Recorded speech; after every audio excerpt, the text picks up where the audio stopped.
I met Renee at an airport lounge, of all places. I wasn't flying anywhere. I was picking up my boss at the time, who flew in from London every few months for investor meetings. I was still new to the company, dressed way too formal for a baggage claim, trying to act like I belonged around men who wore smartwatches that cost more than my car. She walked past in her uniform, neatly tucked blouse, navy blazer, luggage gliding behind her like it was floating, and gave me the kind of look people give when they're trying to figure out if they've met you before. They hadn't. She smiled anyway. We started talking at the little coffee station near the private lounge gate. She was waiting for her crew to debrief. I was killing time. She was easy to talk to. Confident. A little sharp, but in a way that made me laugh. It turned into exchanging numbers. Numbers turned into drinks. Drinks turned into weekends.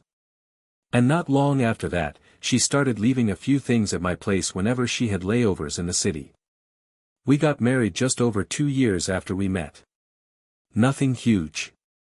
City Hall, her parents, my sister, and a few coworkers who didn't bail last minute. Renee never wanted the big dress or the 100-guest reception.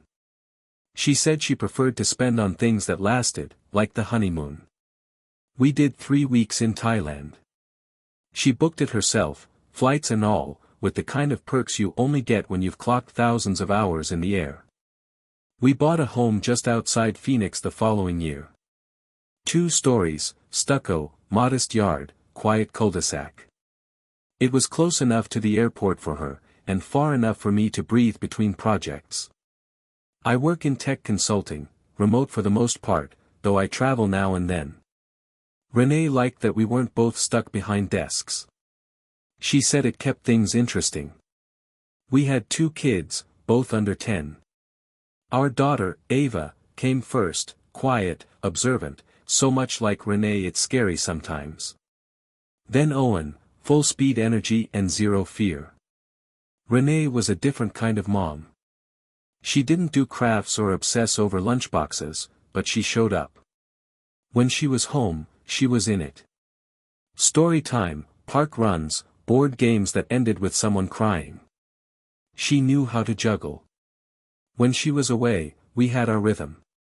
Video calls, voice notes, little surprise postcards she'd mail mid-route to keep the kids excited. She knew where every vending machine was in every international terminal and what time zone to call from so they'd be awake. The kids didn't complain. They liked the mystery of, where's mom this time? Renee loved being a mom. That surprised me at first, not because she wasn't nurturing, but because she was so career-driven when we met. I thought it might be a difficult shift for her, balancing long-haul flights with baby schedules. But when Ava came along, she didn't miss a beat. She had this way of clicking into whatever role she needed to play. On a plane, she was crisp, precise, collected. At home, she was loose, warm, full of energy. She could go from greeting first class to singing Baby Shark off-key in the kitchen without blinking. We made a good team. I handled the mornings, school runs, breakfast chaos, last-minute sock hunts. She took the evenings whenever she was home, usually turning dinner into some kind of game to keep the kids from whining. The kids adored her. Even when she was gone for work, they'd ask when she'd be back like it was a countdown to a party.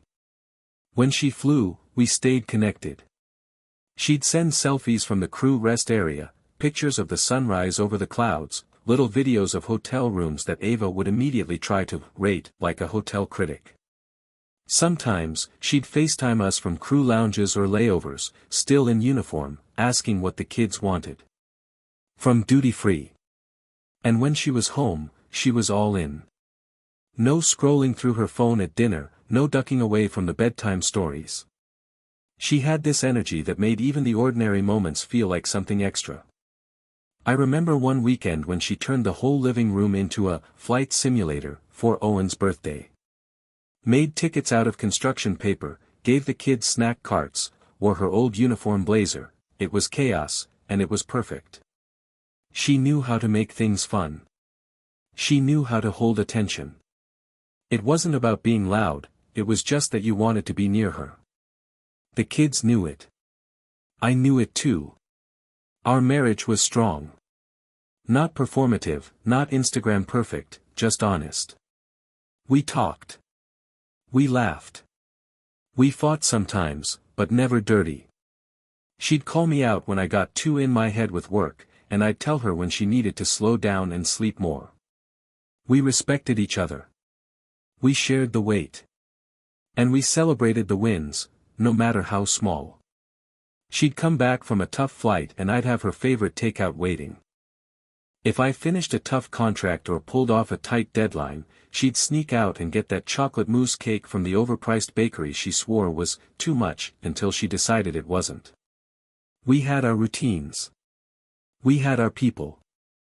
We had Friday movie nights with popcorn and the same 3 Pixar films in rotation, dance parties in the kitchen when Owen refused to sit still, slow Sunday mornings with pancakes shaped like letters. It wasn't extravagant. But it was ours. And we were happy. Not in a fragile way. Not in a "we're getting through it" way. In a real way. Our life had a rhythm. And it was a good one. Weekdays were a balance. I worked mostly from my home office, handling client calls, proposals, and timelines that stretched across time zones. Renee's schedule was more fluid, some weeks packed with flights, some open and easy. When she was gone, I held things down at home. When she was back, it all just clicked into place. No fights about who did what. No competition. Just flow. The kids didn't feel like they were missing anything. If anything, they bragged about their mom being in the sky again. Owen would draw airplanes and tell his teachers his mom flies to space. Ava started collecting foreign coins from the countries Renee landed in. She kept them all in a little velvet pouch on her nightstand like they were treasure. We traveled when we could, always booked smart. Renee had her flight benefits, and I knew how to work points and off-season deals. Weekend getaways turned into week-long breaks without breaking anything else. Beach villas with shaded decks, city apartments with skyline views, family suites with more space than we needed. She liked nice things. Always had an eye for it. But not flashy, clean lines, good quality, thoughtful pieces. The kind of wardrobe that rotated by season and somehow always felt current. She shopped smart, too. Knew which brands held value, which stores stocked early. And she looked the part every time she walked out the door. Effortless but never accidental. Our home reflected that, too. Open kitchen with a long island the kids used as a drawing table in the afternoons. Big windows, soft lighting, shelves filled with books and a few too many candles. It wasn't some cold, perfect display house. It was lived in, warm. You could tell someone cared about making it feel like home. We hosted, too. Dinner parties with her crew friends, or neighbors who'd become regulars. The fridge always had sparkling water in glass bottles. The kind of cheese that came with wrapping instructions. She'd arrange things on platters like it was second nature. I'd handle the wine, the music, the grilling. Ava would sneak cookies from the kitchen when she thought no one was looking. It never felt like we were on. It just felt like us. She was respected, too. Not just by friends or coworkers, but in our world. Other moms admired her ability to juggle flights and still show up for field trips. My friends used to say I married up, and I never disagreed. Renee had that presence. Walked into a room and you'd notice, even if you didn't know why. We had future plans, too. We talked about moving somewhere quieter in a few years, maybe up north, something near trees and water. She wanted a wraparound porch. I wanted a workshop in the garage. We joked about starting a little cabin rental someday, something slow-paced. You'd never last, she'd say, smirking. You need internet that doesn't make you cry. I loved our life. It felt like we'd built something real, not rushed, not patched together. Built. And we were good at it. Whatever came up, we handled it. Together. Renee had 5 days off between flights, and we made the most of it. No big trip, no suitcase packing, just time. The kind where you wake up late and still have pancakes ready by the time the kids wander in with bedhead and half-open eyes. She liked being home in those windows, when she didn't have to think about flights or crew briefings or how many hours she had left in the time zone she woke up in. We spent the first day doing nothing at all. She stayed in her robe past noon, hair in a clip, mug in hand, flipping through a magazine while the kids dragged every blanket in the house into a pillow fort. I worked half the morning from the patio, just listening to the quiet background of family sounds. Later that afternoon, she made her version of airport pasta, the kind she said the flight crews always scarfed down on short layovers, but dressed up now with real garlic and a splash of wine. We ate outside as the sun dropped low behind the neighbor's roofline. Owen got sauce on his shirt, Ava said the noodles were too long to be elegant, and Renee made both of them laugh by twirling a giant fork like she was demonstrating for a first-class passenger. That night, we sat on the couch with a movie playing but barely paid attention. She leaned her legs across mine and scrolled through her phone, looking at house listings in towns we'd never lived in, just to imagine what it would be like. It was a game we played sometimes. "Would you live here if we could teleport?" she'd ask, showing me a 5-bedroom with a wraparound porch in Oregon or Maine or Montana. I always said yes. She always said I wouldn't last a week in a town without Uber Eats. The next few days, we got things done. Ran errands, replaced a lamp, finally fixed the drawer in the kitchen that never quite closed all the way. We went to the kids' school picnic, where Renee helped Ava's class glue together popsicle stick towers while I tried to stop Owen from launching himself off the playground ladder. Everyone knew her. Other parents, teachers, even the woman at the bakery who remembered her usual. She had that kind of presence. People felt familiar with her right away. She gave just enough charm to make you feel special, but not so much that it felt forced. And she was never fake about it. That Saturday, we hosted a backyard cookout, small, just some of the neighbors and 2 couples we'd known since before Ava was born. Renee had the table set up in 15 minutes like she'd rehearsed it. String lights, citronella candles, drinks chilled in a bucket she pulled out of nowhere. She looked relaxed. Grounded. The kind of woman people looked at and thought, she's got it all together. And she did. We all stayed out late, the kids half asleep on lawn chairs with marshmallow on their cheeks. Renee threw a blanket around Ava and carried her inside like she weighed nothing. She smiled at me over her shoulder and mouthed, "I love this." I smiled back. Me too. Renee had a short overnight route coming up, nothing major, just a standard domestic back and forth. She packed light. 1 bag, neatly folded uniform, her usual little black pouch with her toothbrush, serum, travel-sized everything.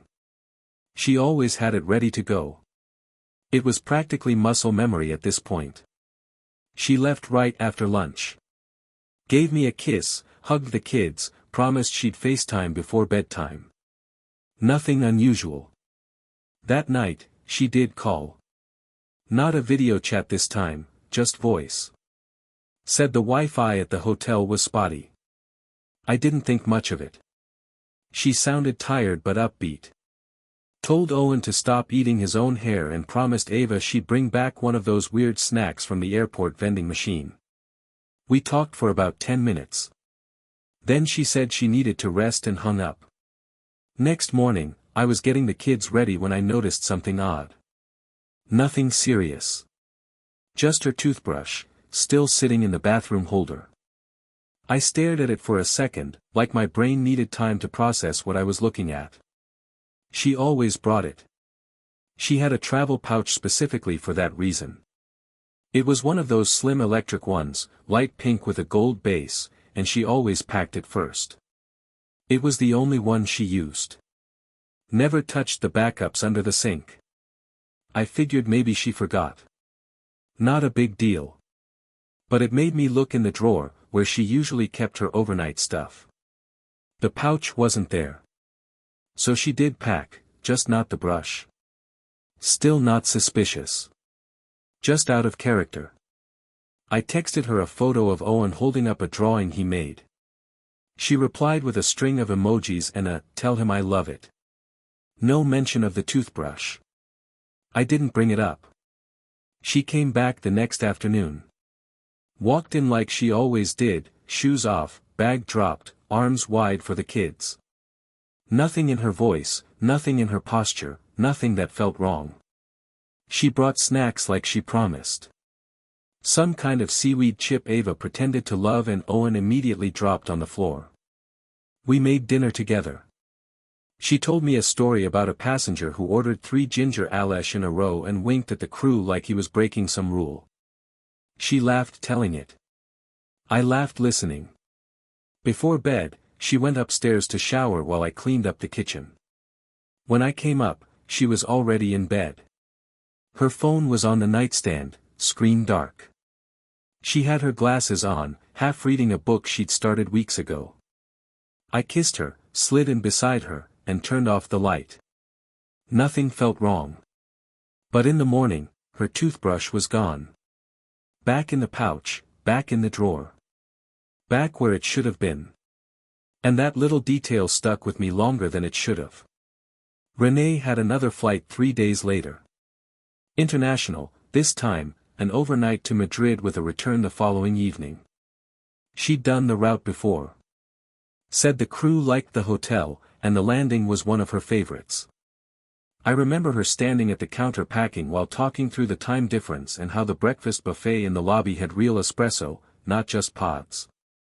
She was light-hearted. Relaxed. Hugged the kids extra long before she left. Gave me a wink at the door. "Keep em alive, Captain." The flight out was smooth. She texted me a photo from the plane's galley, smiling, coffee cup in hand, blurred passengers in the background. The kind of thing she usually posted to her crew group chat. She said Wi-Fi might be spotty after landing, but she'd check in when she could. She didn't message that night. No FaceTime, no goodnight. I figured she fell asleep early. The time zone made it easy to miss bedtime routines back home. It happened sometimes. No big deal. In the morning, I made the kids breakfast and opened the dishwasher to grab mugs. One was missing, hers. Not odd by itself, but she always put it away before trips. She hated leaving things out. Said she liked to come back to a clean start. The mug was in the sink. Empty. Dry. No lipstick on the rim. Which meant she'd washed it. But I hadn't seen her use it the morning she left. I stood there longer than I should have, just holding it. Then I rinsed it again, out of habit, and went back to packing school lunches. She texted that afternoon. Landed. Just woke up. Crew's meeting in the lobby in 30. Love you. Short. Normal. Later that evening, after the kids were down, I sat on the couch flipping through channels and realized I hadn't seen her scarf, the one she always packed. Not the uniform scarf, the personal one. Dark green, soft, cashmere. She used it as a wrap on overnight flights when the cabins got cold. Always folded it in the side pouch of her carry-on. I checked the hook by the stairs. There it was. Still hanging. Still neatly looped. She never left it behind. I told myself maybe she switched to something else. Maybe it wasn't cold enough. Maybe she got a replacement. Maybe I just didn't remember things as clearly as I thought. When she came home the next night, everything looked normal. She was tired, but not drained. Asked about the kids. Gave them the little chocolate bars she always brought from international flights. She even joked that she'd gotten asked out by a passenger who wanted to take her to a castle, and asked if she was single. I laughed. She laughed. It didn't feel forced. But when she unpacked, the scarf wasn't there. Neither was the backup one. And I noticed she hadn't brought back a new shampoo bottle this time, something she always did when they stayed at hotels she liked. She'd swipe the good ones and bring them home.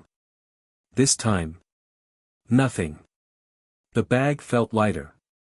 Like something was missing. But not in a way I could explain. The next few days were calm. Too calm, if I'm being honest, but only in hindsight. At the time, I was just glad we were home together. We had movie nights, ran errands, did all the usual life stuff. Renee wasn't acting different, really. She still helped Ava practice her spelling words and tried to teach Owen how to tie his shoes, even though he'd rather go barefoot for the rest of his life. But the little things were starting to echo. She mentioned she had a short 3-day turnaround coming up, 2 flights, 1 overnight, 1 full day off in between. Same route she'd done before. She even said, should be easy. No tension in her voice. She made a face like she was already bored just thinking about it. The night before she left, we sat in bed watching reruns of a cooking show we used to like. She leaned into me, warm, familiar, her fingers playing with the hem of my shirt. It was nice. Except, I noticed her nail polish was chipped. Renee didn't do chipped nails. Ever. It wasn't about vanity, she just didn't let herself get that undone. She'd redo them late at night if she had to. She had a tiny kit in her travel bag just for touch-ups between flights. It wasn't dramatic. It was just, her. I almost asked if she wanted me to grab her the file. But I didn't. The next day, I made her coffee while she packed. She looked over her shoulder at me and asked if I could drop off a return for her at the post office. Small box, already sealed. I tossed it in my passenger seat after she left and didn't think about it until I got to the line and saw the label. It wasn't one of the brands she usually ordered from. It was some boutique I hadn't heard of. I scanned the label, return address was a warehouse in LA. Still not unusual. But when I gently pressed on the top of the box, I could tell there wasn't much in it. Maybe 1 item, 2 at most. She'd already taped it shut. Out of curiosity, I looked it up later. Boutique-style sleepwear. High-end, minimalist branding. The kind of thing she didn't usually buy. Again, not wrong. Not out of bounds. Just, outside the usual. She texted that night when she landed. Said she was exhausted, and that she might sleep early and skip the gym in the morning. I sent her a photo of Owen asleep with marker on his cheek. She sent back laughing emojis. I asked, how's the hotel this time? She said, same. Dated carpet, strong coffee. The next morning, I passed the laundry room and noticed her usual set of in-flight compression socks on the drying rack. Still there. She usually packed them on back-to-back flights. Not this time. I wouldn't have noticed that a year ago. But now, I was clocking everything without meaning to. That night, she didn't call. Said her phone died and she crashed hard. I believed her. But I charged her backup battery pack 2 days earlier. It was still plugged in next to the bed. She hadn't packed it. And I didn't ask why. She was scheduled for one last flight that week, something short, domestic again. Left early Thursday morning and said she'd be back Friday night, no layover. Just up, down, done. I made breakfast while she packed. She was in a rush, digging through her closet for the cardigan she liked to wear on early flights. I pointed out that it was already on the back of the chair by the window, and she gave me this little laugh like she'd already looked there twice. Before she left, she stopped at the door, circled back, and kissed me again. Be good, she said, in that playful voice she always used when we were still new. Then she was gone. The day moved slow. I worked from home, took the kids to the park after school, made spaghetti for dinner that Ava said was too stringy and Owen said was perfect. We FaceTimed my sister that night, played a quick game of Uno, and by the time I got them both into bed, it was almost 9. Still no message from Renee. I sent her a text, all good? No reply. That wasn't unusual. She sometimes didn't check her phone until the final cabin sweep was done. I figured she'd text once she landed. Around 10:30, I got the notification. A message request. From a name I didn't recognize. No profile photo. No text. Just a video file. At first I thought it was spam. I almost deleted it. Then curiosity, or maybe instinct, got the better of me. I tapped to open. And watched everything I understood about my wife disintegrate in a 14-second clip. The footage was grainy. Vertical phone camera. Aiming toward the narrow door of what I instantly recognized as an aircraft lavatory. Renee stepped out first. Her hair was slightly messy. Her blouse was untucked on one side. She was smiling. Laughing. And then a man followed. He was in uniform too, not a flight attendant. A pilot. He leaned in and kissed her like he had the right to. Hands low, tight around her waist. She didn't pull away. She kissed him back.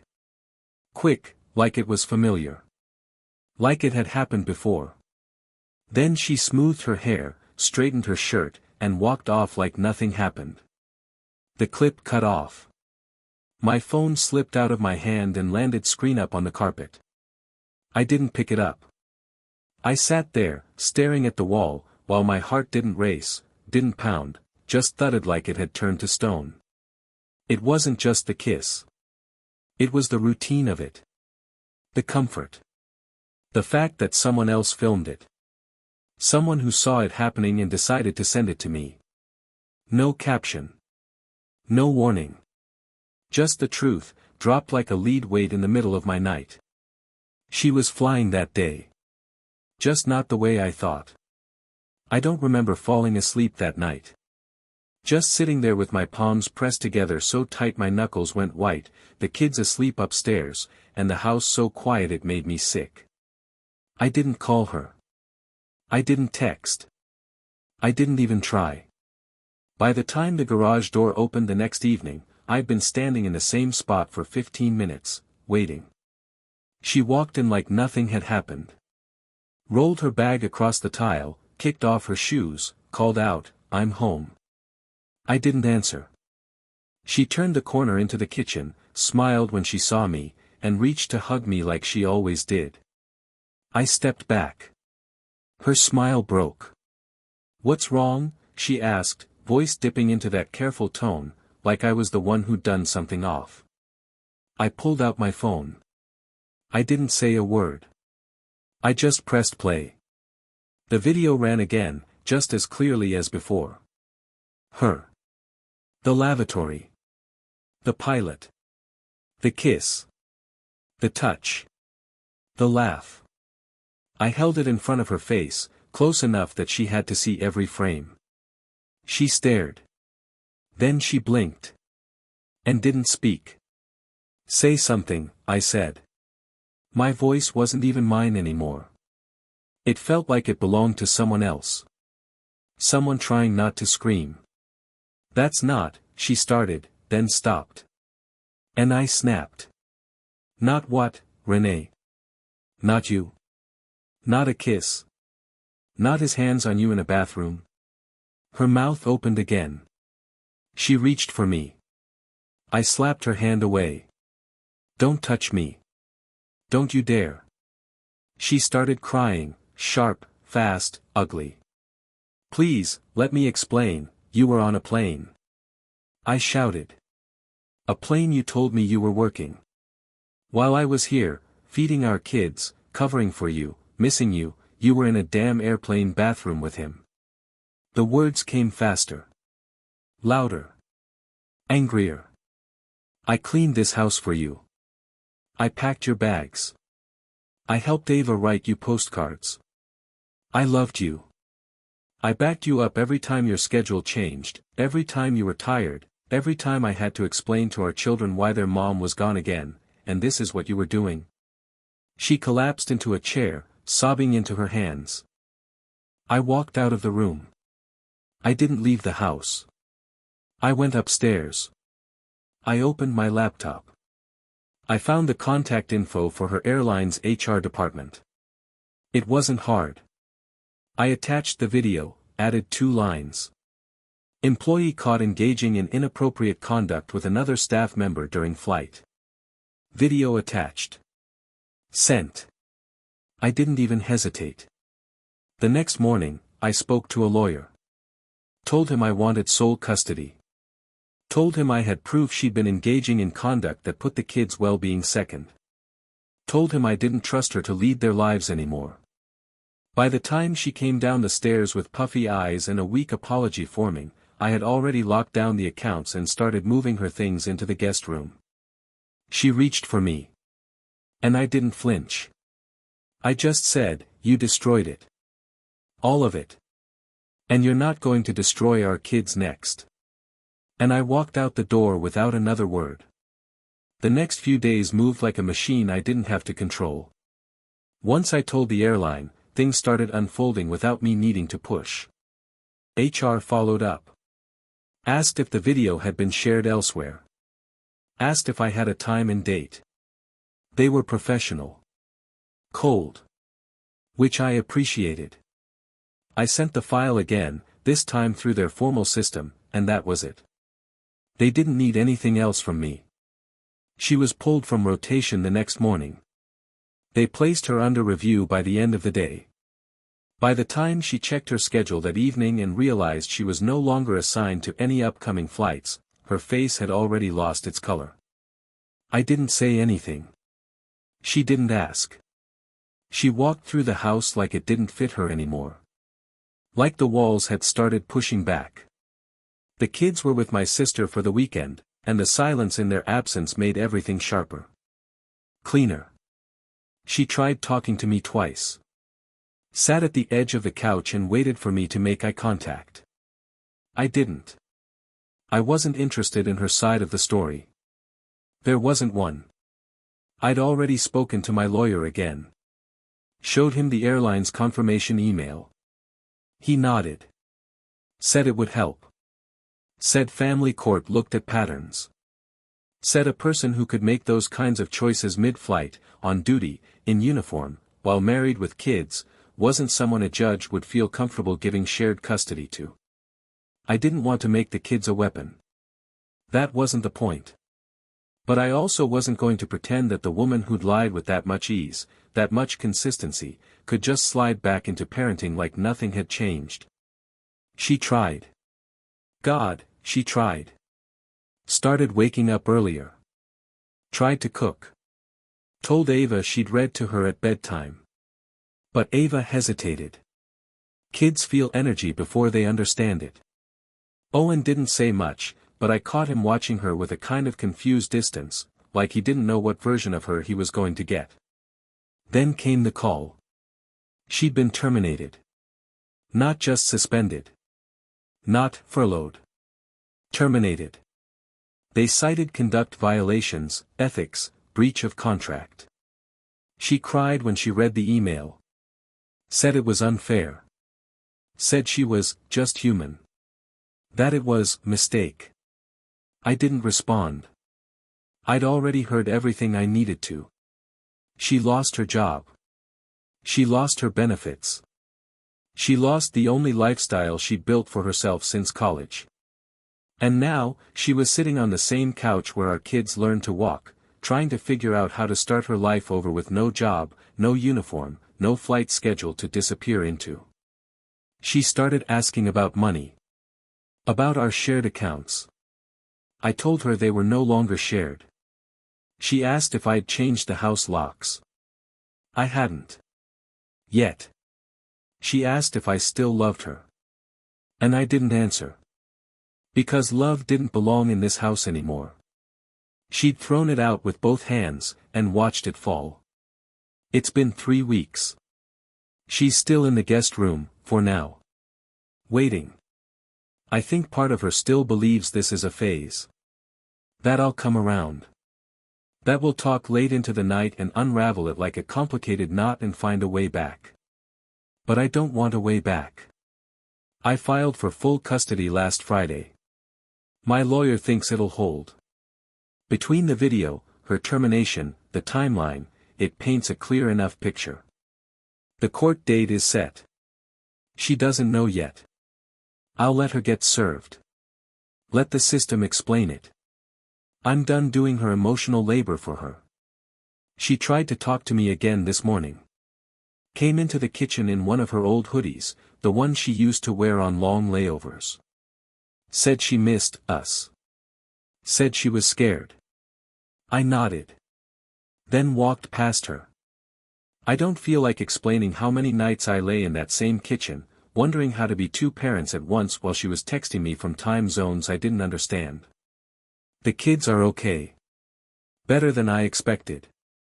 Ava asks a few more questions now. Why doesn't mommy fly anymore? When is she moving? Why does she look sad all the time? I answer honestly.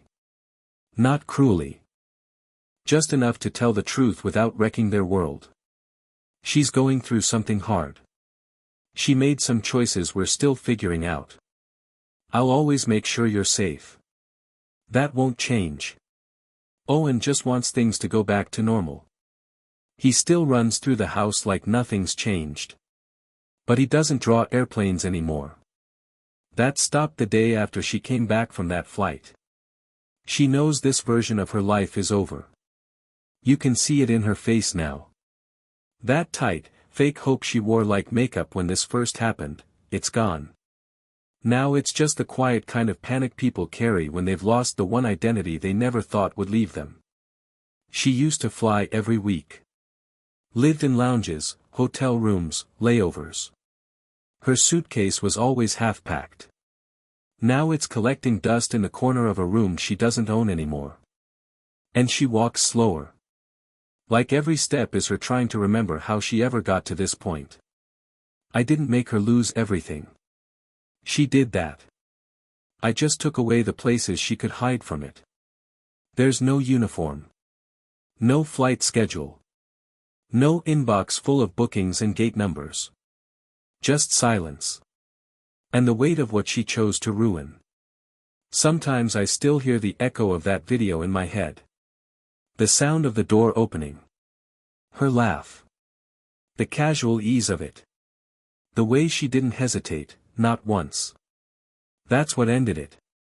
Not just the cheating. But the way she walked back into the cabin like it didn't matter. But now she knows. Now she knows exactly what it costs when you forget the people who were holding your life together. And I never have to remind her again.